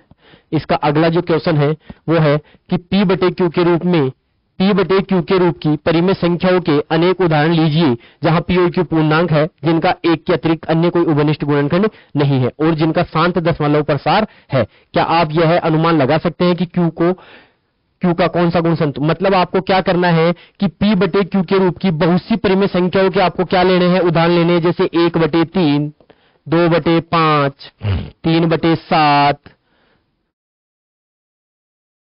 5 बटे 2, 7 बटे 4, इस तरीके से आपको क्या लेना है, बहुत सारे उदाहरण लेना। लेकिन ये क्या बोल रहा है कि P और Q, ये अपन ने P बटे Q के रूप के उदाहरण ले लिए। P और Q पूर्णांक है सभी में, जिनका 1 के अतिरिक्त इन दोनों का 1 के अलावा अन्य कोई गुणनखंड नहीं है। इनमें भी 1 के अलावा अन्य कोई गुणनखंड नहीं है, इसमें भी 1 के अलावा अन्य कोई गुणनखंड नहीं है, इसमें भी 1 के अलावा अन्य कोई गुणनखंड नहीं है, इसमें भी 1 के अलावा अन्य कोई गुण, मतलब इसका मतलब ये हुआ कि 3 का गुणनखंड सिर्फ 3 है, 1 का गुणनखंड सिर्फ 1 है। मतलब इन दोनों का एक कॉमन गुणनखंड क्या है, सिर्फ 1 है। लेकिन इनका जो दशमलव प्रसार है वो क्या होना चाहिए, शांत होना चाहिए। इसका मतलब अगर मैं इसको इससे भाग लगाऊंगा तो इसका दशमलव प्रसार शांत नहीं आएगा, लेकिन इसका दशमलव प्रसार क्या आएगा, शांत आएगा। इसका भी दशमलव प्रसार शांत नहीं आएगा, इसका दशमलव प्रसार क्या आएगा, शांत आएगा। इसका भी दशमलव प्रसार क्या आएगा, शांत आएगा। ऐसा क्यों आएगा, मैं ऐसा इसलिए बता रहा हूं, ऐसा इसलिए आएगा कि जब कभी भी हर में 2 के गुणज, हर में 2 के गुणज और 5 के गुणज,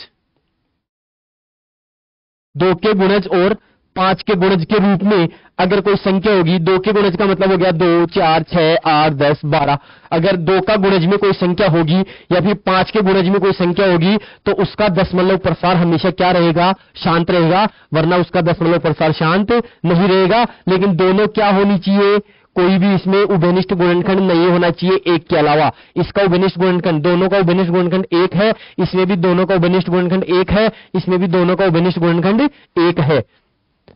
लेकिन इन दोनों में उभयनिष्ठ गुणनखंड 1, इनमें भी 1 ही है, लेकिन इसमें क्या है, इसका और इसका दशमलव प्रसार शांत नहीं है। इन तीनों का दशमलव प्रसार शांत होगा, वो इसलिए होगा क्योंकि यहां पे हर में क्या है,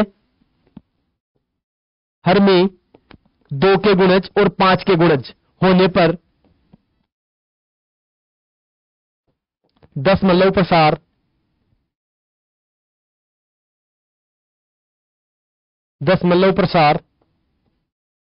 शांत होता है। यह आप नोट कर लीजिए, नोट कर लेना कि हर में 2 का गुणज और 5 के गुणज होने पर दशमलव प्रसार क्या होता है, शांत होता है। मतलब अगर हर में 2 का गुणज या 5 का गुणज होगा तो उसका दशमलव प्रसार शांत होगा, अन्यथा नहीं होगा।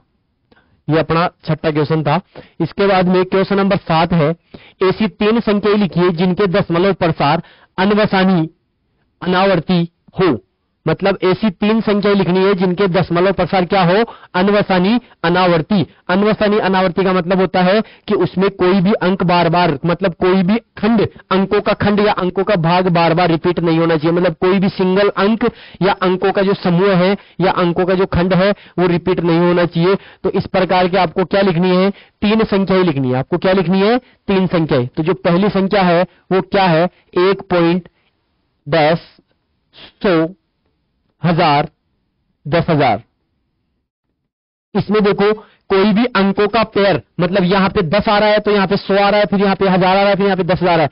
मतलब कोई भी समान अंकों का समूह बार बार रिपीट नहीं हो रहा है, आवर्ती नहीं हो रही है, इसलिए ये क्या है, अनवसानी अनावर्ती।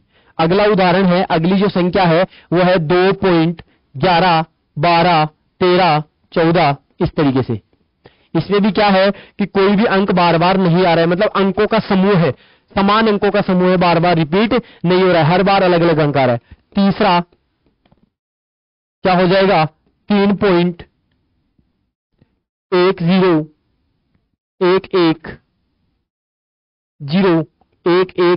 11 00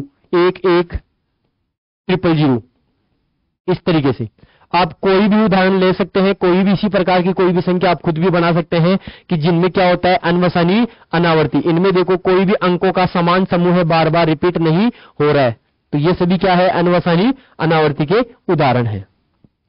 अगला जो क्वेश्चन है वो है कि परिमेय संख्या 5/7 और 9/7 के बीच की 3 अलग अलग परिमेय संख्या आपको क्या करनी है, ज्ञात करनी है। जब कभी भी आपको बता दूं कि ये दोनों क्या है, परिमेय संख्या, ये दोनों क्या है, परिमेय संख्या, लेकिन अपने को क्या करना है, इसके बीच में अपरिमेय संख्या निकालनी है।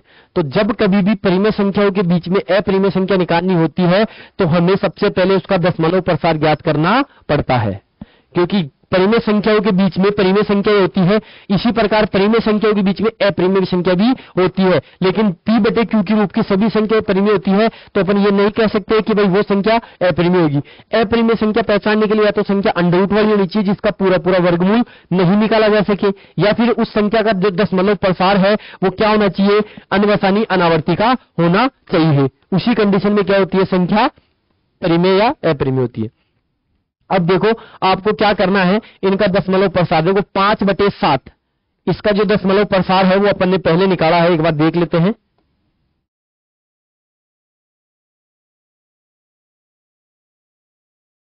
पांच बटे सात का दशमलव प्रसार ये रहा, 5/7 71 42 85।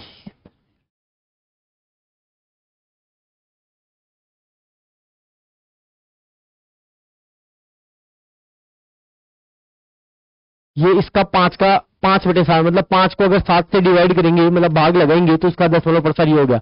इसी प्रकार 9 का और 11 का दशमलव, 9/11 का दशमलव प्रसार अपन ज्ञात कर लेंगे। मतलब 9 में किसका भाग लगाएंगे, 11 का भाग लगाएंगे, 0 0 यहां पे आ गया 9, मतलब 11 का पहाड़ा 0 बार बोलेंगे, फिर पॉइंट लगाएंगे 0 11 8 88, 8 आ गया, शेष पर आ गया 2, फिर 0, ये आ गया 11 एकम 11, शेष पर आ गया 9। मतलब यही आप बार बार क्या होता रहेगा, रिपीट। तो इसका दशमलव प्रसार आ गया 0.818181, इस तरीके से, ठीक है, ये इसका दशमलव प्रसार हो गया। अब आपको क्या करना है कि इनके बीच की आपको क्या करना है, अपरिमेय संख्या ज्ञात करनी है। तो अपरिमेय संख्याओं के लिए जो दशमलव प्रसार होना चाहिए वो क्या होना चाहिए, अनवसानी अनावर्ती। अगर किसी संख्या का दशमलव प्रसार अनवसानी अनावर्ती का है तो वो संख्या क्या होती है, अपरिमेय होती है।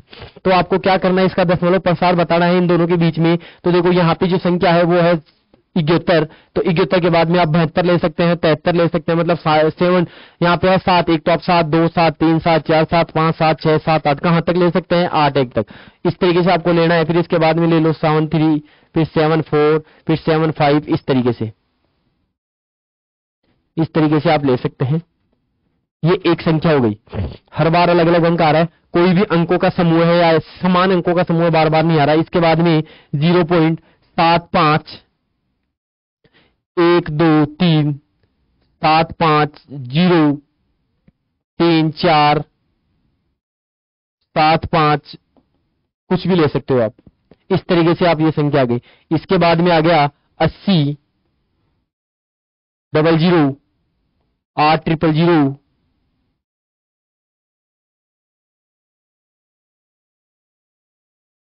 इस तरीके से। तो आप इसे कितने भी 3 अलग अलग अपरिमेय संख्याएं हो गई। ये क्या हो गई? 3 अपरिमेय संख्या हो गई जिसका दशमलव प्रसार क्या है? अनवसानी अनावर्ती का। इस तरीके से आपको क्या करना है? ये ज्ञात करना है। अगला क्वेश्चन है, बताइए कि निम्नलिखित संख्याओं में से कौन कौन सी संख्याएं परिमेय है और कौन कौन सी संख्याएं अपरिमेय है। तो देखो, सबसे पहली जो संख्या है वो क्या है कि √23। इसका मतलब इस संख्या का पूरा पूरा वर्गमूल अपन नहीं निकाल सकते। इस संख्या का पूरा पूरा वर्गमूल नहीं निकाल सकते। तो जिन संख्याओं का पूरा पूरा वर्गमूल नहीं निकाल सकते वो संख्या क्या होती है? अपरिमेय संख्या होती है, सबको पता है। तो इसकी ये जो संख्या है वो क्या है? अपरिमेय। ये जो संख्या क्या है वो है अपरिमेय। ये संख्या क्या है? अपरिमेय। अगली जो संख्या है वो क्या है? √225। इस संख्या का पूरा पूरा वर्गमूल निकाल सकते हैं। ये किसका? इसका वर्गमूल क्या होता है? 5, क्योंकि 15 का स्क्वायर, 15 का वर्ग कितना होता है? 225। तो इसका वर्गमूल हो गया 15। इसका मतलब ये संख्या क्या हो गई? जिस संख्या का पूरा पूरा वर्गमूल निकाला जा सकता है वो संख्या क्या होती है? परिमेय संख्या। तो इसका मतलब ये जो संख्या है वो क्या है? एक परिमेय संख्या है। ये क्या है? एक परिमेय संख्या है। तीसरी जो संख्या है इसमें जो दे रखी है वो क्या है? 0.3796 दशमलव की संख्या है। इसका दशमलव प्रसार क्या है? शांत। तो जिन संख्याओं का दशमलव प्रसार शांत होता है वो संख्या क्या होती है? परिमेय संख्या। तो ये भी क्या है? परिमेय संख्या। ये क्या है? परिमेय संख्या। इसके बाद में चौथा जो क्वेश्चन है वो है 7.478478। तो देखो इसमें है 478 478। ये बार बार रिपीट हो रहा है। 478 478 478 मतलब एक अंकों का समूह बार बार क्या हो रहा है? पुनरावृत्ति हो रही है, आवृत्ति हो रही है। तो ये कौन सा हो गया? अनवसानी आवर्ती। ये क्या है? अनवसानी आवर्ती। तो जिन संख्याओं का दशमलव प्रसार अनवसानी आवर्ती का होता है वो संख्या होती है परिमेय, और जिन संख्याओं का दशमलव प्रसार अनवसानी अनावर्ती का होता है वो संख्या होती है अपरिमेय। तो ये संख्या क्या है? एक परिमेय संख्या है।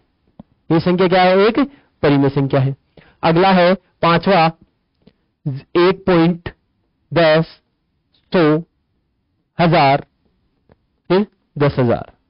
इसका मतलब क्या हुआ कि कोई भी अंक मतलब समान अंकों का समूह है, बार बार आवर्ती नहीं हो रही है। तो मतलब ये जो प्रसार हुआ ये क्या हुआ? अनवसानी अनावर्ती। और अनवसानी अनावर्ती का जो प्रसार होता है वो किसमें होता है? अपरिमेय संख्याओं में। तो ये जो संख्या है वो क्या है? अपरिमेय संख्या है। ये क्या है? अपरिमेय संख्या है। इस तरीके से अपन ने क्या कर लिया कि कौन कौन सी संख्या परिमेय है, कौन कौन सी अपरिमेय, ये अपन ने डिसाइड कर लिया। इस तरीके से अपन ने क्या किया? इस पूरे चैप्टर की एक्सरसाइज मतलब प्रश्नावली 1.1 1.2 और 1.3 को खत्म कर लिया। ठीक है, मैं आशा करता हूं कि आपको ये क्लास अच्छी लगी होगी और मेरे द्वारा समझाए गए सभी क्वेश्चंस आपको समझ में आए होंगे। ठीक है, इसी प्रकार मैं नेक्स्ट क्लास लेके आऊंगा आपके। मेरे चैनल को जिसने सब्सक्राइब नहीं किया वो सब्सक्राइब करे। Thank you.